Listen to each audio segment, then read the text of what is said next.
भारत राष्ट्र समिति के वर्किंग प्रेसिडेंट केटी रामाराव ने आज जुमेरात को हैदराबाद की चंचलगुड़ा जेल पहुंचकर बीआरएस के साबिक रुकने पार्लियामेंट बलका सुमन से मुलाकात की। बलका सुमन को हफ्ते के रोज हैदराबाद पुलिस ने बीआरएस पार्टी ऑफिस में एक प्रेस कॉन्फ्रेंस के दौरान सिंगरेनी कॉलेरीज के खिलाफ मुबैना तौर पर इश्तेहारअंगेज बयान देने के इल्जाम के तहत गिरफ्तार किया था। बाद इतवार को अदालत में पेश किए जाने के बाद बीआरएस रहनुमा को 14 दिन की अदालती हिरासत में भेज दिया गया। बीआरएस रहनुमा से मुलाकात के बाद केटी रामाराव ने कांग्रेस की क़यादत वाली तेलंगाना हुकूमत पर मैनामपल्ली, हनुमंतराव और अनिरुद्ध रेड्डी के खिलाफ अदम कार्रवाई का इल्जाम लगाया, जिन्होंने मुबैना तौर पर बीआरएस रहनुमाओं को धमकियां दी थी। बीआरएस वर्किंग प्रेसिडेंट केटी रामाराव ने मजीद कहा कि वो तेलंगाना में कोयला घोटाले के सिलसिले में मरकजी वजीर कोयला जी किशन रेड्डी को खत लिखेंगे। मैनामपल्ली, हनुमंतराव और अनिरुद्ध रेड्डी ने हमारे बीआरएस रहनुमा को पेट्रोल डालकर जान से मारने की धमकी भी दी थी। इनके खिलाफ कोई कार्रवाई नहीं की गई, लेकिन बलका सुमन को जेल भेज दिया गया। केटीआर ने कहा कि मैं तेलंगाना में जारी कोयला घोटाले पर वजीर कोयला किशन रेड्डी को खत लिखूंगा, हम इसके खिलाफ आवाज उठाएंगे।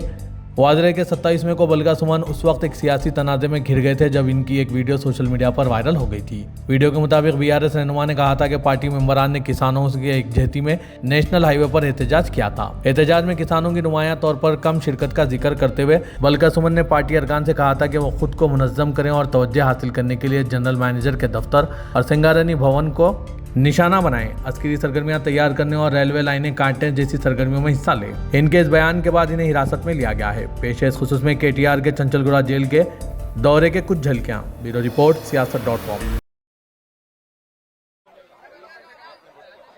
సింగరేణి కాలరీస్ లో కాంగ్రెస్ ప్రభుత్వం వచ్చిన తర్వాత వరుసగా ఒకటికి మించిన కుంభకోణం మరొకటి బయటపడతా ఉన్నది। దాన్ని బయట పెడతా ఉన్నది మా పార్టీ నాయకత్వం। 15,000 కోట్ల కుంభకోణం రేవంత్ రెడ్డి గారి బావమరిది సృజన్ రెడ్డి గారి కనుసన్నల్లో సైట్ విజిటేషన్ సర్టిఫికెట్ పేరిట జరిగిన కుంభకోణాన్ని బయటపెట్టింది బీఆర్ఎస్ పార్టీ। అట్లాగే సోలార్ టెండర్ల విషయంలో మరి ఏ రకంగా అక్రమంగా 100 కోట్ల కుంభకోణం జరిగిందో బయటపెట్టింది మా నాయకుడు హరీష్ రావు గారు। అట్లాగే నైని బొగ్గు టెండర్ విషయంలో వాళ్లకు మంత్రులకు ముఖ్యమంత్రికి వాటాలు కుదరక మంత్రులకు, ఉప ముఖ్యమంత్రికి, ముఖ్యమంత్రులకు అల్టిమేట్ గా మీడియాలో పనిచేసే జర్నలిస్టులను అరెస్ట్ చేసే కాడికి పోయిన విషయం కూడా మనకు తెలిసిందే। అట్లాగే ఆ నైని బొగ్గు టెండర్ను కూడా రద్దు చేసిన విషయం కూడా మనకు తెలిసిందే। మొన్న మా పార్టీ అనుబంధ సంస్థగా ఉన్న తెలంగాణ బొగ్గు గని కార్మిక సంఘం మా పార్టీ కేంద్ర కార్యాలయం తెలంగాణ భవన్లో ఒక సమావేశం పెట్టుకుంటే అందులో అన్ని విషయాలు ప్రస్తావనకు వచ్చినాయి। ఎట్లా సింగరేణి సంస్థ ఈ రోజు మొత్తం కార్మికుల పుట్టగొడుతున్నది, కేసీఆర్ గారి ప్రభుత్వం ఉన్నప్పుడు ఎట్లా 19,000 వారసత్వ ఉద్యోగాలు మెడికల్ ఇన్వాలిడేషన్ బోర్డు ద్వారా ఇవ్వడం జరిగింది, ఏ రకంగా ఇవాళ కాంగ్రెస్ ప్రభుత్వం వచ్చిన తర్వాత మరి ఆ బోర్డు మొత్తం ఎత్తేసి 11 నెలలుగా బోర్డు మీటింగులు పెట్టకుండా వేలాది మంది పిల్లలకు అన్యాయం చేస్తా ఉన్నారు। అన్యాయం చేయడమే కాకుండా గతంలో కేసీఆర్ ప్రభుత్వం ఇచ్చిన ఉద్యోగాలు మెడికల్ ఇన్వాలిడేషన్ కింద 19,000 ఉద్యోగాలు ఏదైతే ఇచ్చారో వాటి మీద కూడా విజిలెన్స్ ఎంక్వైరీ చేపిస్తామని చెప్పి అసెంబ్లీలో ఉప ముఖ్యమంత్రి బట్టి విక్రమార్క గారు ఏ మాట అయితే చెప్పారో ఇవన్నీ కూడా ఇవాళ సింగరేణిలో కార్మికుల్లో అక్కడుండే ప్రజల్లో కలవరాన్ని రేకెత్తిస్తా ఉన్నాయి। అదే సమావేశంలో మా సోదరుడు మాజీ ఎంపీ ఆ పెద్దపల్లి పార్లమెంట్కి అట్లాగే మాజీ ఎమ్మెల్యే చెన్నూరు సోదరుడు బాల్కా సుమన్ గారు కార్మికుల ఆవేశాన్ని, కార్మికుల యొక్క ఆక్రోశాన్ని దృష్టిలో పెట్టుకుని మరి మాట్లాడిన విషయం మీకు తెలుసు। ఇవాళ ఈ ప్రభుత్వానికి ఎజెండా ఒకటే, అసలు విషయం మరుగున పడడానికి, అసలు విషయాన్ని బయటికి రాకుండా చేయడానికి, సింగరేణిలో జరుగుతున్న కుంభకోణాలను బయటికి రాకుండా, ప్రజల దృష్టికి రాకుండా చేసేందుకు విషయాన్నంతా గోల్ తిప్పి సుమన్ ఏదో అన్నాడు అని చెప్పి ఇలా లోపల పెట్టే ప్రయత్నం చేసినారు। వాళ్ళ చెంచల్ కూడా జైల్లో పెట్టారు। మరి ఆయన మీద ఇష్టమున్న కేసులు, ఇష్టమున్న సెక్షన్లు కూడా పెట్టినారు। చివరికి మెజిస్ట్రేట్ గారు కూడా మందలించి పీడీపీపీ ఎట్లా పెడతారు మీరని చెప్పి తీసేసిన పరిస్థితి మనం చూస్తా ఉన్నాం। సోదరుడు సుమన్ చేసిన వ్యాఖ్యల్లో ఏమన్నా తప్పు ఉన్నదని ప్రభుత్వం భావిస్తే నేను ప్రభుత్వాన్ని ఒకటే అడుగుతా ఉన్నా, మరి కాంగ్రెస్ పార్టీ యొక్క పెద్దలు ఇవాళ ముఖ్యమంత్రిగా ఉన్న రేవంత్ రెడ్డి ఆ రోజు మల్కాజ్గిరి పార్లమెంట్ సభ్యుడిగా, పీసీసీ అధ్యక్షుడిగా ప్రగతి భవన్ అంటే ముఖ్యమంత్రి గారి అధికారిక నివాసం ప్రగతి భవన్ ని బాంబులతో పెట్టి పేల్చినా తప్పు లేదు అన్నాడు. మరి ముఖ్యమంత్రి గారు మీ చర్యలు తీసుకోకూడదా? ఒక గౌరవ పార్లమెంట్ సభ్యుడిగా ఉంటూ పిసిసి అధ్యక్షుడిగా ఉంటూ బాంబులు పెట్టి ముఖ్యమంత్రి అధికారిక నివాసాన్ని పేల్చేయాలే అని మాట్లాడిన రేవంత్ రెడ్డి శిక్షకు అర్హుడు కాదా? చెంచల్గూడకు మళ్లీ తిరిగి రావడానికి అర్హుడు కాదా? అట్లాగే బండి సంజయ్ కేంద్ర మంత్రిగా ఈరోజు ఉన్నారు.